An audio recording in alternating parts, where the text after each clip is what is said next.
আসসালামু আলাইকুম রহমতুল্লাহি ওয়া বারাকাতুহু। কেমন আছেন সবাই? আশা করি সবাই ভালো আছেন। কিছু গুরুত্বপূর্ণ এমসি গুলো আমি আগে লিখে রেখেছি, সময় যাতে কম লাগে বাঁচানোর জন্য। তো এই এমসি গুলো প্রত্যেকটা আসলে ব্যতিক্রম এবং গুরুত্বপূর্ণ।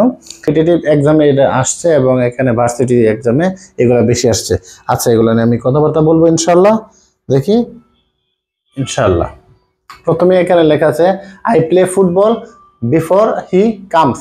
এখানে আমরা একটা নোট দিচ্ছি। প্রথমে নোটটা দিলে আপনার অনেক সহজ হয়ে যাবে। যেমন এখানে বিফোর দিয়ে কয়েকটা কথা আছে, স্পেশালি বিফোর যদি থাকে মনে রাখবেন। এখানে আমরা জেনারেলি সবাই যে নোটটা জানি সেটা আমি নিয়ে প্রথমে বলবো। এটা অবশ্যই যদি আসে কম আসে, কিন্তু এই নোটটা বেশি। এখানে বিফোরের প্রথমে কি বসে? বিফোরের প্রথমে আমরা জানি হেড, পরে এখানে আমরা বসে কি V2, মানে পাস্ট ইনডিফিনিট। আর এখানে তাকে কি পাস্ট পারফেক্ট, মানে এখানে B plus had plus B3 আমরা তাকে বিফোর পূর্বে।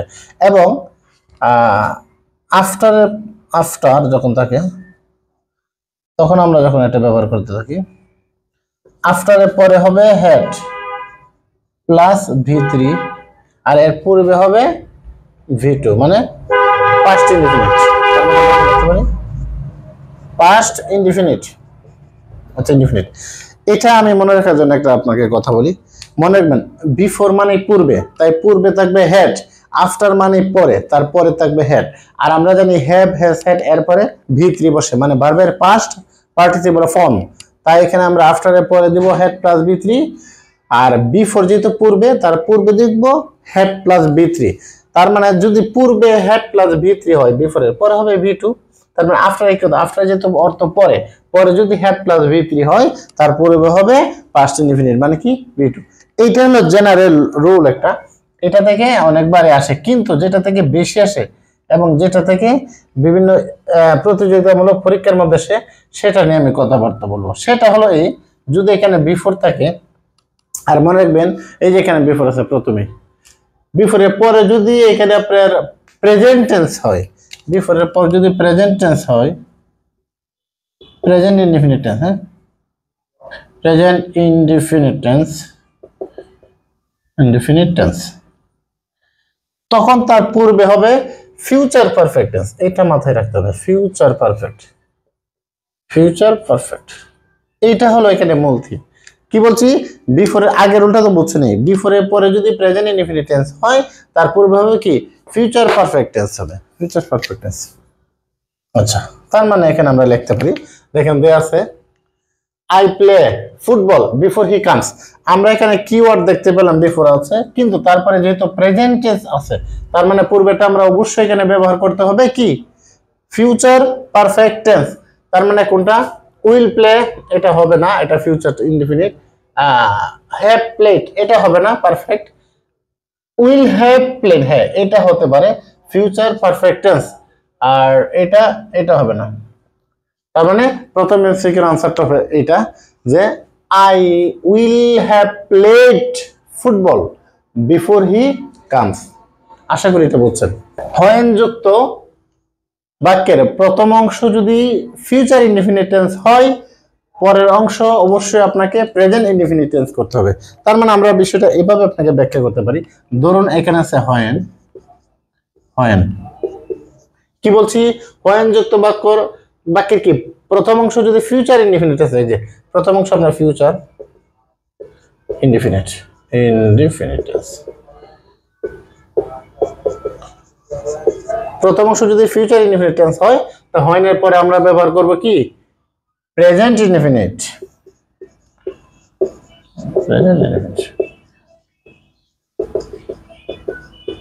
আচ্ছা, তার মানে আমরা এখানে কি লিখতে পারি? যেহেতু আছে দে উইল কল মি, তার মানে এখানে হোয়েন আছে কিওয়ার্ড, তার মানে তার পূর্বে আছে ফিউচার ইনডিফিনিট টেন্স, পরে আমরা অবশ্যই প্রেজেন্ট ইনডিফিনিট টেন্স ব্যবহার করব।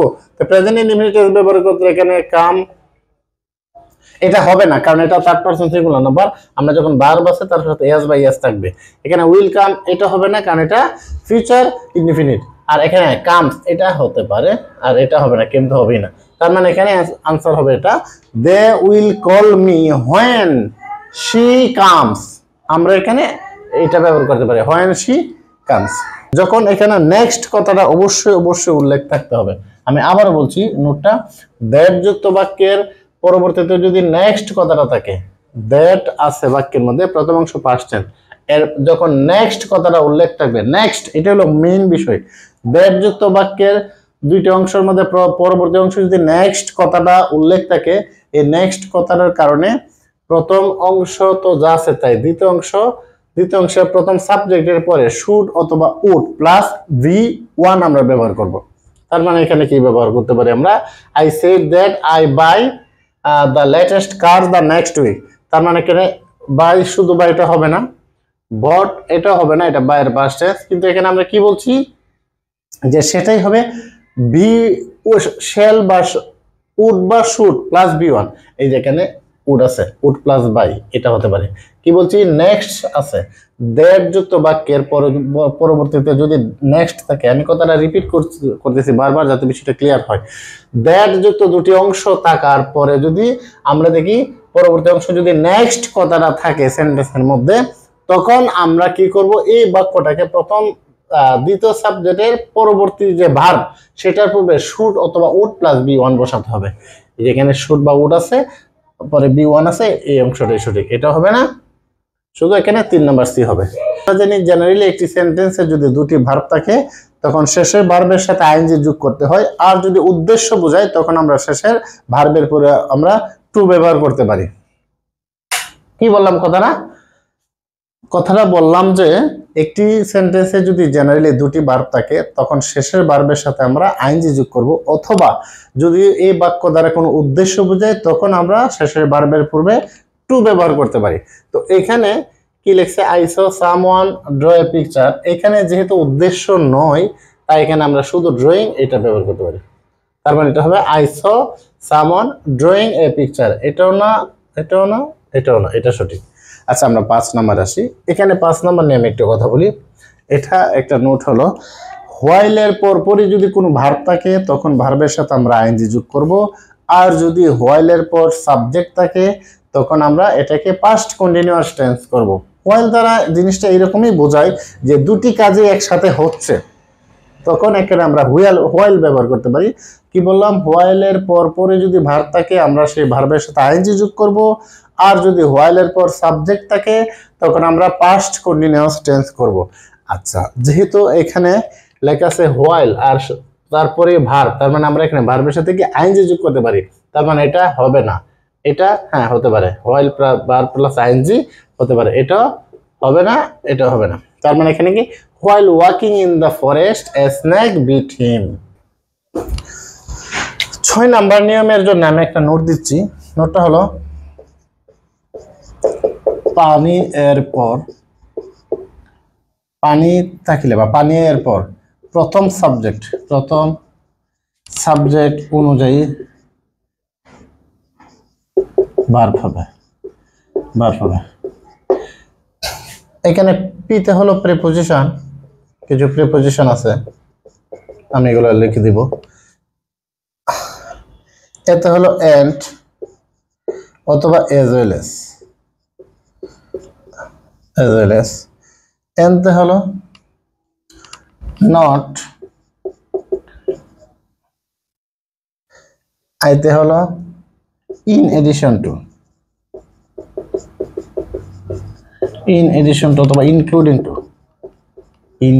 টু। আচ্ছা, এটা আমি কি বললাম, 6 নাম্বার নোট অনুসারে আমি এই কথাগুলো লিখলাম। এখানে কি লিখছি, পানি এর পর প্রথম সাবজেক্ট অনুযায়ী ভার্ব হবে। তার মানে আমি জিনিসটা এখানে বললাম, পানি এর পর প্রথম সাবজেক্ট বলতে এখানে যখন আমরা পানি দেয় এটা মনে রাখবো, পি দেয় এখানে প্রিপোজিশন, এদা থাকতে পারে এন্ড নট অথবা এজ ওয়েল এস অথবা অ্যালং উইথ, অথবা এন্ড থাকতে পারে নট, আর আইদা থাকতে পারে in addition to, including to. আমি আবার কথাটা ব্যাখ্যা করতেছি, পানি এর পর প্রথম সাবজেক্ট অনুযায়ী ভার্ব হবে।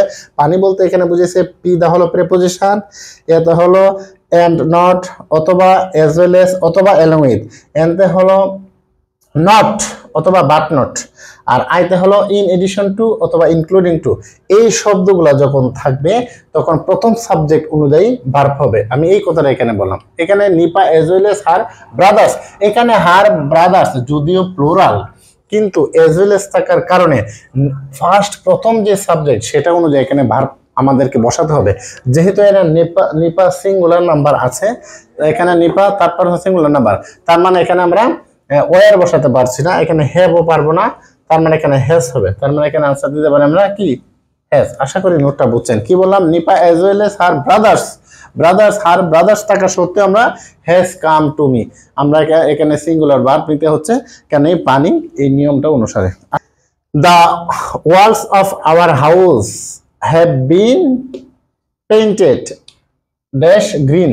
এখানে একটা কথা মনে রাখবেন, পেইন্ট এর পরে, পেইন্ট বা পেইন্টেড এর পরে কোনো প্রিপজিশন ইউজ করা যাবে না বা বসে না। তার মানে এখানে এটা হবে না, এটা হবে না, এটা হবে না, নো প্রিপজিশন, এটাই সঠিক আনসার। তার মানে আবার বলতেছি কিছু প্রিপজিশন যেমন এন্টারের পরে এন্টু বসে না, কিন্তু এন্টার যারা যদি চুক্তি বা শর্তমূলক বোঝায় তখন আবার এখানে প্রিপজিশন বসে। তো এখানে যেমন এখানে আক্সের পরে কিছু আছে প্রিপজিশন বসে না, কিছু প্রিপজিশন আছে, কিছু নির্দিষ্ট ওয়ার্ড আছে যেগুলোর পরে আসলে কি প্রিপজিশন বসে না। কি বললাম? এন্টারের পরে প্রিপজিশন বসে না, পেইন্টের পরে প্রিপজিশন বসে না।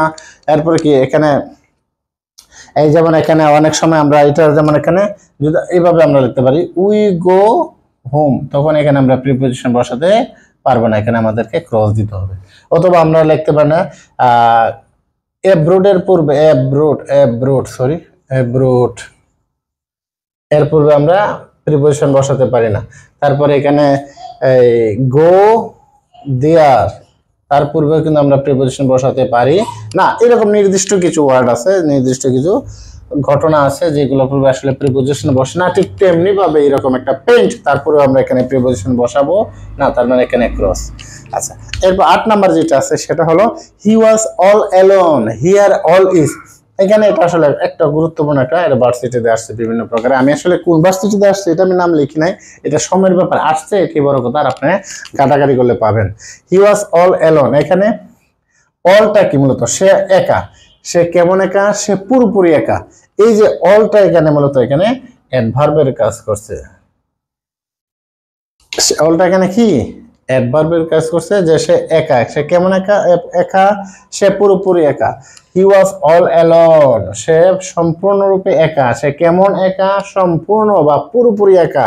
তাই এখানে অলটা এখানে কি বাক্যের মধ্যে অ্যাডভার্ব হিসেবে কাজ করছে, এটা মূলত এখানে বাক্যের অ্যাডভার্ব। এই যে সংক্ষিপ্ত কিছু আসলে মাঝে মধ্যে আসবে ইনশাআল্লাহ আপনাদের সামনে কিছু গুরুত্বপূর্ণ এমসিকিউ নিয়ে এবং কিছু বাংলার স্পেশাল গ্রামার আইটেমগুলো নিয়ে, যাতে করে সহজভাবে আপনারা বুঝতে পারেন।